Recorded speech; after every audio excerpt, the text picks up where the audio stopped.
बच्चों, आज कक्षा 9 के सभी छात्र छात्राओं को कथा नाटक कौमुदी इस पाठ से एक नाटक प्रतिज्ञा यौवन नारायण नाटक से लिया गया एक छोटा सा अंश वत्सराज निग्रह इस पाठ पर हमें पढ़ना है। मैं राजकुमार सिंह, प्रवक्ता गंगा देवी इंटर कॉलेज हरदोई, आप सबों को आज इस वत्सराज निग्रह शीर्षक पर नाटकीय अंश पर हम बताने जा रहे हैं, आपको पढ़ाने जा रहे हैं। बच्चों, संस्कृत साहित्य बड़ा ही विशाल और विस्तृत साहित्य है।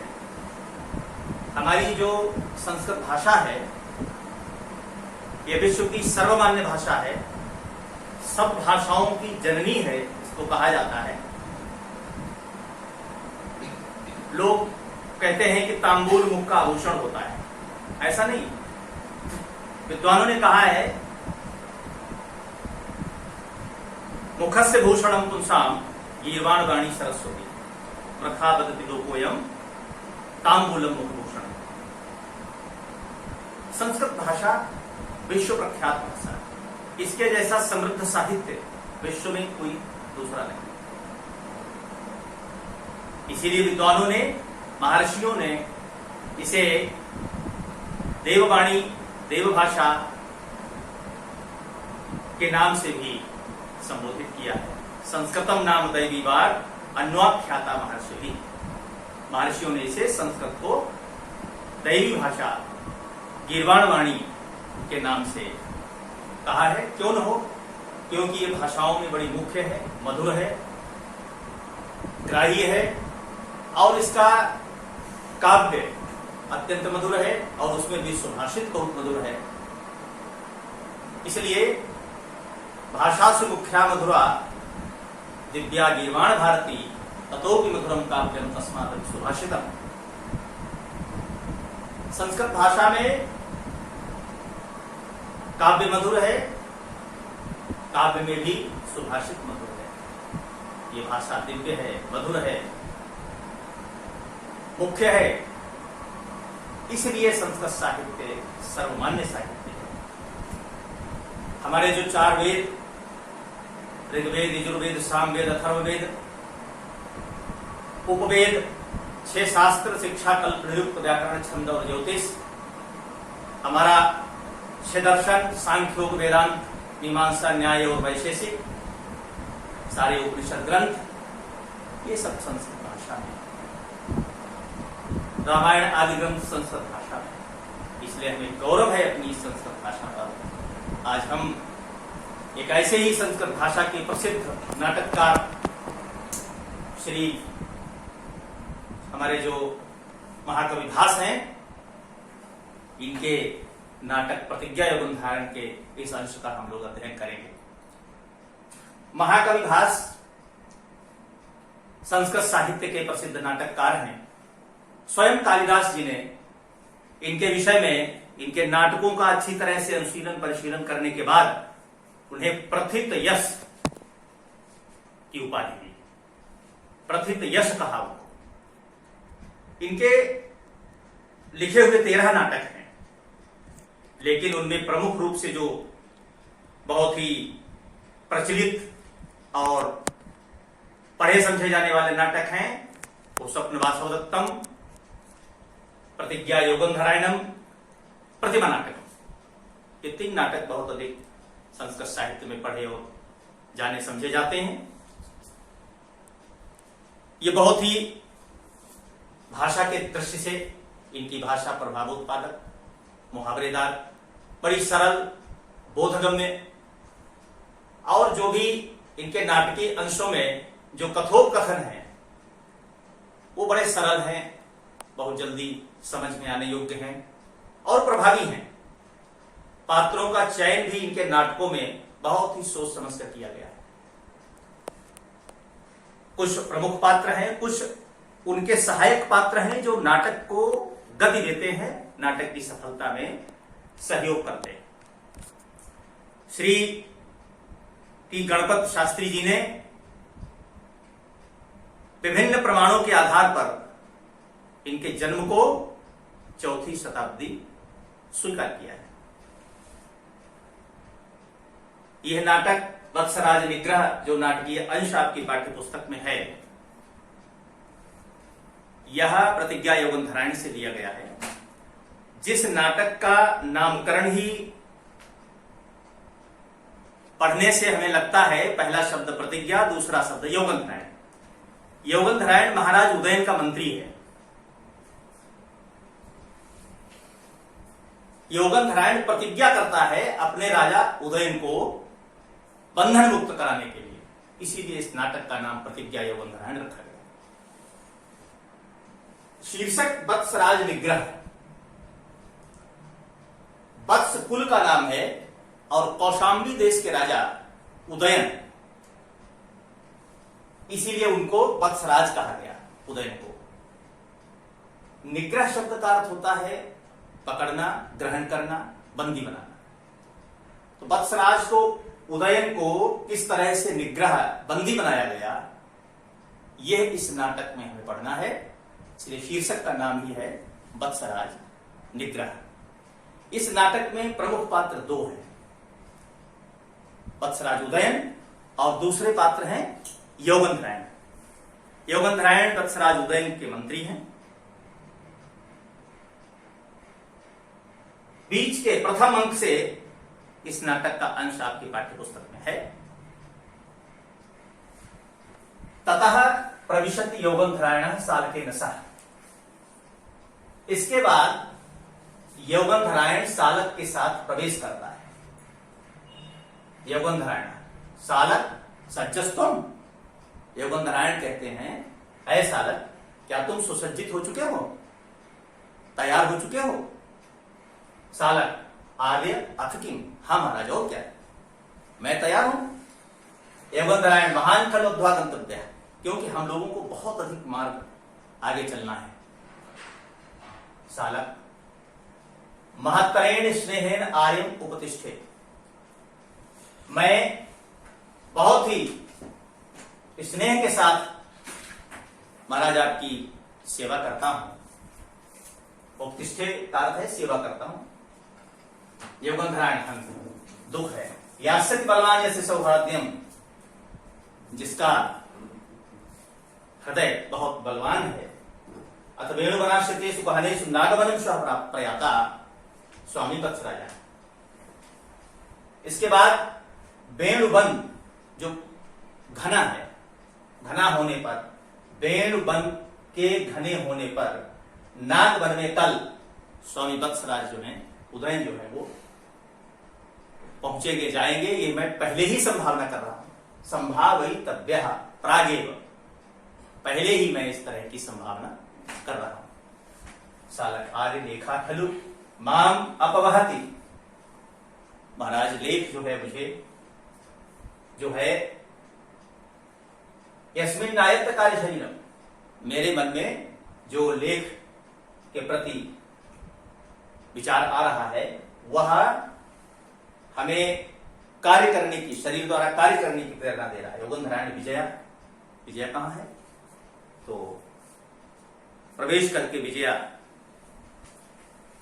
को योगंधरायण बताते हैं कि महाराज उदयन वन में हाथियों के एक यूथ में प्रद्योत के द्वारा, जो उज्जैनी का राजा है, उसके द्वारा एक नकली हाथी बना करके और सैनिकों को उसमें बैठा करके महाराज उदयन को बंदी बनाने का एक सुनियोजित षड्यंत्र रचा गया है। इसलिए हम सब लोगों को बड़ी सावधानी के साथ में उसको जानना है, समझना है। और महाराज अगर बंदी हो जाते हैं तो ये हमारे लिए, मंत्री होने के लिए बहुत बड़ी एक दुखद बात होगी। ऐसा चिंतन योगंधरायण करते हैं। ये प्रमुख पात्र योगंधरायण है और एक प्रमुख पात्र इसका उदयन है। दोनों पात्रों में आज हम उदयन के चरित्र को पढ़ना चाहेंगे। पहले उदयन के चरित्र चित्रण को देखें। यह वत्स कौशाम्बी देश का राजा है, वत्स कुल का है, इसलिए इसे वत्सराज भी कहा गया। और जो हम नाटकों का चरित्र पढ़ते हैं उसमें उसके व्यक्तित्व के जो प्रमुख अंग होते हैं उनको समझने का प्रयास करते हैं। आपके पाठ्यक्रम में इस पुस्तक का जो कथा नाटक कौमुदी का जो भाग है, जो अंश हैं, उनमें तुम्हारा एक पार्ट कथा का होता है, दूसरा नाटक का होता है, फिर कथा का होता है, फिर नाटक का होता है। इस तरह से इस पुस्तक में एक कथा और एक नाटक का संग्रह करके इसका पुस्तक का नाम ही रखा गया है कथा नाटक कौमुदी। पाठ के अंश में 2-3 चीजों पर आपको अपना ध्यान केंद्रित करना है। एक तो उस पाठ का प्रमुख पात्र जो हो उसके चरित्र चित्रण के बारे में पढ़ना है, साथ में उस पाठ में जो महत्वपूर्ण अंश हैं उन अंशों पर आधारित संस्कृत भाषायां प्रश्नोत्तरायण, संस्कृत भाषा में ही प्रश्नों के उत्तर आपको देने होंगे। और ये प्रश्नों के उत्तर आप तभी दे सकेंगे जब उस पाठ के संदर्भ में पूरी तरह से विस्तृत जानकारी होगी, तो संस्कृत के प्रश्नों का उत्तर सहजता के साथ दे सकेंगे। तो आइए पहले हम पढ़ते हैं उदयन का चरित्र चित्रण। उदयन के चरित्र की जो बहुत सी विशेषताएं हैं उनमें सबसे प्रथम और पहली विशेषता है वीणा वादन में कुशल। प्रायः ऐसा देखा जाता है कि जो राजा होते हैं उनकी किसी न किसी विषय में विशेष अभिरुचि हुआ करती है। इसी तरह से हमारे उदयन भी वीणा बजाने में बहुत कुशल थे। इन्होंने अपनी पत्नी बासव दत्ता को वीणा बजाने की शिक्षा स्वयं दी थी और बासव दत्ता को वीणा बजाने में निपुण कुशल बना दिया था। तो पहली विशेषता में हम देखते हैं वीणा वादन में कुशल। बहुत संगीतज्ञ था उदयन, संगीत कला में निष्णात था, कुशल था। वीणा बजाने की कला उसको भली भांति आती थी। अपनी पत्नी बासव दत्ता को शिक्षित किया, साथ ही उसकी वीणा में इतनी मधुरता थी बजाने में कि बड़े बड़े हाथियों के समूह उदयन की वीणा को सुनकर के स्तब्ध होकर खड़े हो जाते थे, शांत भाव से वीणा के स्वर को सुनते थे। पात्र के चरित्र की दूसरी सबसे प्रमुख विशेषता है हाथियों में रुचि। राजा उदयन हस्ती पालन में बहुत रुचि रखता था। हाथियों के समूह को, हाथियों को वीणा सुनाने में उसकी अभिरुचि रहती थी। इसी कमजोरी का फायदा उठा करके उज्जैनी के जो राजा प्रद्योत थे उन्होंने एक हाथियों के समूह में, नागवन में हाथियों के समूह में ही एक नीलहस्ती नकली हाथी को बना करके और उसमें बहुत सारे सैनिकों को बैठा करके, जिसके न दांत थे, नकली हाथी था, और उसमें बहुत से सैनिकों को बैठा करके राजा जैसे ही उन हाथियों को देखता है मंत्रमुग्ध होता है। ऋषि बीच उस नकली हाथी के अंदर से सैनिक आकर के उसको गिरफ्तार करते हैं, बंदी बनाते हैं। लेकिन तीसरी जो विशेषता है उसकी, वो उदार, उसको सूचना देते हैं स्वयं प्रद्योत के ही ओर का एक व्यक्ति आकर के राजा को सूचित कर देता है कि महाराज, आप नागवन में जो हाथियों का समूह है इसमें एक नकली हाथी है और उस हाथी में सैनिक हैं, उन सैनिकों के द्वारा आप बंदी बनाए जा सकते हैं। तो राजा उदयन उसको दंडित नहीं करता है, उस व्यक्ति को शत्रु पक्ष का मान करके उसे दंडित नहीं करते हैं, बल्कि उसको 100 स्वर्ण मुद्राएं दे करके उसे पुरस्कृत करते हैं, उसे सम्मानित करते हैं। और चौथी विशेषता जो उदयन के व्यक्तित्व की है वो बहुत ही महत्वपूर्ण है, वीर योद्धा। जहां उदयन वीणा बजाने में कुशल हैं, हस्ती पालन में रुचि रखते हैं, बड़े उदार हैं, तो ऐसा लगता है कि वो राजा वीर नहीं होगा, शत्रुओं से भयभीत रहता होगा, लेकिन ऐसा नहीं था। उसकी वीरता भी हमें इस नाटक में देखने को मिलती है। बहुत पराक्रमी है, बहुत वीर है। जिस समय सैनिक हाथी के छली हाथी, नकली हाथी के अंदर से सैनिक उसके ऊपर आक्रमण करते हैं, उस समय वो बड़ी वीरता के साथ, बहुत वीरता के साथ में युद्ध करता है और लड़ते लड़ते, शत्रुओं के साथ युद्ध करते करते सैनिकों से बंदी बना लिया जाता है, लेकिन अंतिम क्षणों तक समर्पण नहीं करता, आत्मनिवेदन नहीं करता, लड़ते लड़ते बंदी होता है। ये उसकी वीरता और वीर योद्धा होने की निशानी है, पहचान है। और व्यक्तित्व की जो सबसे अंतिम और महत्वपूर्ण विशेषता है वो सरल हृदय। उसका हृदय बहुत ही सरल था। सरल का अर्थ है, जैसा राजा बहुआयामी व्यक्तित्व का अगर नहीं होगा तो प्रजा पर शासन नहीं कर सकता। उसके अंदर सहृदयता भी होनी चाहिए, वीरोचित आचरण भी होना चाहिए और हृदय में सहजता भी होनी चाहिए, क्योंकि प्रजा में हर तरह का, हर वर्ग का व्यक्ति रहता है। सबके प्रति उदारता, सबके प्रति जो जैसा है उसके प्रति वैसा व्यवहार करना, यह राजा की विशेषता होती है। क्योंकि राजा जैसा होता है प्रजा वैसी होती है। संस्कृत में एक पंक्ति है, यथा राजा तथा प्रजा। राजा ईश्वर का रूप होता है, जैसा राजा होता है वैसी प्रजा। तो राजा का दायित्व बनता है कि प्रजा के सुख दुख के में ध्यान रखे और उनका अच्छी तरह से नियमों का परिपालन करे। इस पाठ में कुछ ऐसे शब्द हैं जो कहीं कहीं पर हमें कठिनता का बोध कराते हैं। इसमें जैसे शब्द आया है उपतिष्ठे। ये उपतिष्ठे शब्द जो है उसका अर्थ होता है सेवा करता हूं। पाठ में प्रतिसरा शब्द आया है, उस प्रतिसरा शब्द का अर्थ होता है रक्षा सूत्र। और ये रक्षा सूत्र राजा उदयन के हाथ में बांधा गया था, ताकि ये राजा कभी भी कहीं भी रहे, सुरक्षित रहे। निस्तीर्ण शब्द का अर्थ होता है पूर्ण हो गया। और निष्क्रांता, नाटक के कुछ ऐसे शब्द होते हैं जो पूरे नाटकीय अंश में बीच बीच में आते ही रहते हैं।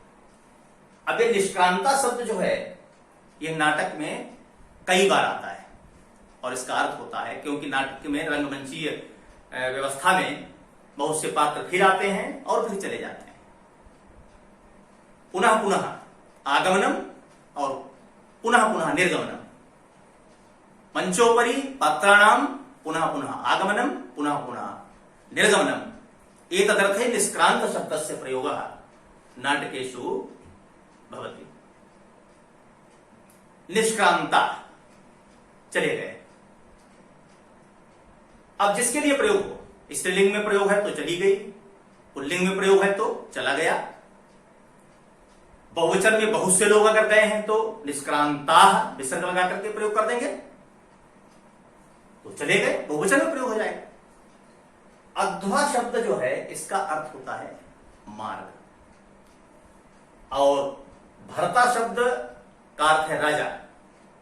वैसे संस्कृत में एक पंक्ति है, शब्दा नाम अनेकार्था। शब्दों के अनेक अर्थ होते हैं। किस तरह से उस शब्द का कहां पर प्रयोग होगा, किस तरह का बोध वो शब्द हमें पाठ के में कराएगा, ये हमारे ऊपर निर्भर करता है कि हम उस शब्द का अर्थ कहां पर कैसे प्रयोग करते हैं। कुछ प्रश्न ऐसे हैं इस पाठ में जो मैं अभी दे रहा हूं, और वो प्रश्न जो हैं उनको संस्कृत में उनका उत्तर देना होता है। संस्कृत भाषायामेव प्रश्नानि तेषां संस्कृत भाषायैव उत्तरम दातव्यम्। ये इस नाटकीय अंश और कथा के अंश की विशेषता है। आपको उसी भाषा में, संस्कृत भाषा में ही प्रश्नों का उत्तर देना होता है, और ये कठिन नहीं है। सरलता इसलिए इसमें है क्योंकि प्रश्न के अंश को पढ़ने के बाद उसके उत्तर को उस पाठ के अंदर से ही ढूंढ करके हम उसमें उत्तर का जो अंश होता है उसको जोड़ देते हैं और हमारा उत्तर कंप्लीट हो जाता है। आइए कुछ प्रश्न मैं दे रहा हूं, इनका संस्कृत में उत्तर आपको लिखना है। बच्चों, पाठ से मैंने बताया कि कुछ प्रश्न आते हैं और जिनका उत्तर संस्कृत भाषा में ही आपको देना होता है। तो इसमें कुछ प्रश्न मैं दे रहा हूं संस्कृत में ही। संस्कृत भाषायाम प्रश्नोत्तराणि। संस्कृत भाषा में पाठ्योपरि आधारितानि प्रश्नोत्तराणि दातव्यम्। संस्कृत भाषा में ही प्रश्नों के उत्तर आपको देना है। तो पहला जो प्रमुख पात्र योगंधरायण है, योगंधरायण कह आसीत्। अब प्रश्न का उत्तर संस्कृत भाषायाम, संस्कृत भाषा में देने के लिए मुझे चाहिए प्रश्न का हिंदी में अर्थ। योगंधरायण कौन था? और पाठ में मैंने पढ़ा, मैंने अभी बताया कि योगंधरायण वत्सराज उदयनस्य मंत्री आसीत्। प्रश्नोत्तराणि।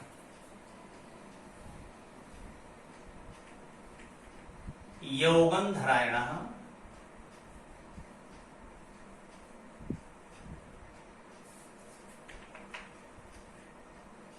उदयनस्य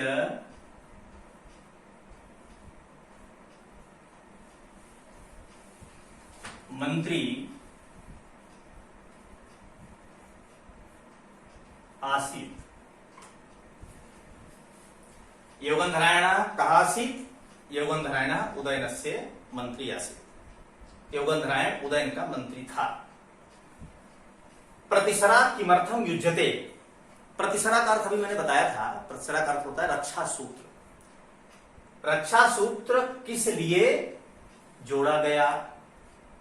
युज धातु जोड़ने के अर्थ में प्रयोग की जाती है। युज्यते, युज्यते, युज्यन्ते, ऐसे रूप चलते हैं ना व्याकरण में। तो उस रक्षा सूत्र प्रतिसरा किमर्थम युज्यते, और प्रतिसरा का अर्थ है रक्षा सूत्र। तो स्वाभाविकमिदं यत् रक्षा सूत्रम रक्षा कारणात् युज्यते। प्रतिसरा किमर्थम युज्यते? प्रतिसरा रक्षार्थम युज्यते इति एतद् उत्तरम्। प्रतिसरा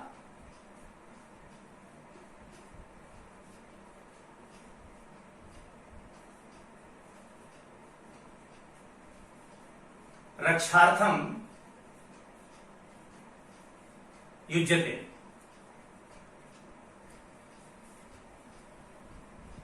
तीसरा प्रश्न है वत्सराजः कुत्रानीतः।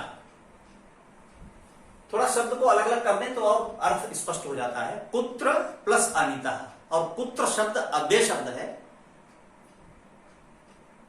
जिसका रूप नहीं चलता। सदृशं लिंगेषु सर्वासु च विभक्तिषु, जो सब विभक्तियों में, सब लिंगों में एक जैसा रहे, वो शब्द है कुत्र। कुत्र माने कहां।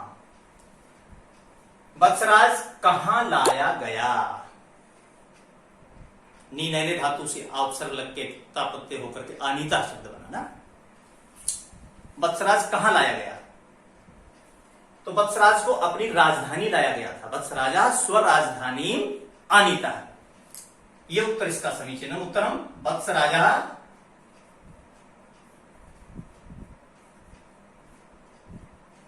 स्वकीयाम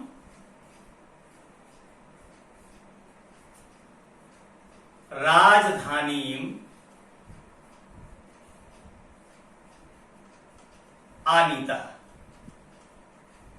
वत्सराजः स्वकीयाम, वत्सराजः कुत्रानीतः, वत्सराजः स्वकीयाम राजधानीम आनीतः। और इसका आखिरी वाला प्रश्न है चौथा, उदयनेन का नदी तीर्णा, महाराज उदयन ने कौन सी नदी पार की? तो नदी अस्मिन् नाटके नर्मदा नदी इत्याख्या नदी, प्रथिता नदी नाटकेस्मिन् उद्धृता। अनेन कारणेन उदयनेन का नदी तीर्णा, उदयनेन नर्मदा नदी तीर्णा इति उत्तरं समीचीनम्।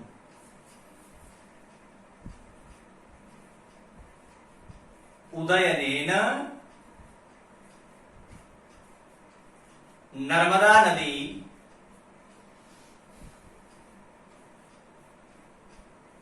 तीर्णा। उदयन ने नर्मदा नदी पार की। उदयनेन नर्मदा नदी तीर्णा। प्रश्नों का एक बार फिर अनुशीलन करें। योगंधरायण कहा आसीत्, योगंधरायण कौन था? योगंधरायण उदयन से मंत्री, योगंधरायण उदयन का मंत्री था। प्रतिशरा किमर्थम उच्यते, प्रतिशरा को क्यों नियुक्त किया गया, क्यों जोड़ा गया? प्रतिशरा रक्षार्थम, रक्षा के लिए जोड़ा गया। वत्सराज कहां लाया गया? वत्सराज स्वकीयाम राजधानी मानीता, वत्सराज अपनी राजधानी को लाया गया। उदयन ने का नदी तीर्णा, उदयन ने कौन सी नदी पार की? उदयन ने नर्मदा नदी तीर्णा, उदयन ने नर्मदा नदी को पार किया। एतत् प्रश्नान् उत्तराणि अनेन प्रकारेणैव नाटकेऽस्मिन् पाठ्यविषयेऽस्मिन् अनेकानि प्रश्नानि तेषाम् उत्तराणि संस्कृतभाषायामेव दातव्यम्।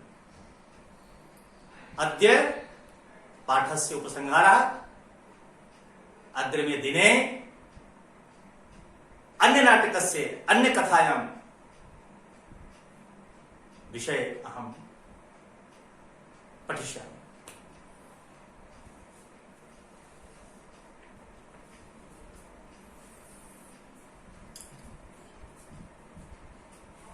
तो बच्चों, इस तरह से आज हमने इस वत्सराज निग्रह इस पाठ को पढ़ा। इस पाठ के प्रमुख पात्र उदयन के चरित्र के विषय में पढ़ा, कुछ इसमें आए हुए कठिन शब्दों के विषय में ज्ञान प्राप्त किया और इससे संबंधित कुछ प्रश्न तेषाम् उत्तराणि संस्कृत भाषायां पठिता। उन सारे प्रश्नों का हमने उत्तर संस्कृत भाषा में ही पढ़ा। इसको दोहराएंगे, पढ़ेंगे, समझेंगे और अच्छी तरह से तैयार करेंगे। धन्यवाद।